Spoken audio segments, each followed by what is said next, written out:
malayo pang mga pinanggalingan niyo, pero you came here to spend your time with me, your quality time. Meron galing ng Pampanga, si Chef Tisoy, may galing ng Laguna, may galing ng Cavite, galing ng Quezon City, from different directions of Manila. And I'm very happy to see you here, and I would like to thank everybody for... Hi! Hi ma'am, dyan ka rin pala. Meron galing ng Nueva Ecija.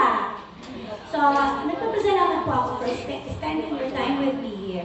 Pasensya na kayo, medyo na-delay tayo ng 1 hour kasi nagkaroon ng problem yung ating MC at saka ano. So, anyway, ang araw na ito ay 50 years anniversary, sorry, birthday ko. So, this is a very, very special moment of my life. This is almost half of my lifetime. Hindi ko alam kung aabutin pa ako ng 100 years, di ba? Pero ang wish ko lang for today ay 10 more years to come. Another 10 more years so that we will meet again here. O di ba? May party tayo ulit. Senior citizen ako.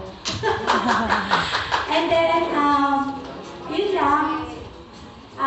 Gusto ko lahat po kayong mag-enjoy. Lahat kayo important to me. Lahat kayo mahal ko sa buhay. And I thank everybody, my family, mga anak ko, for supporting me, for making this a successful one.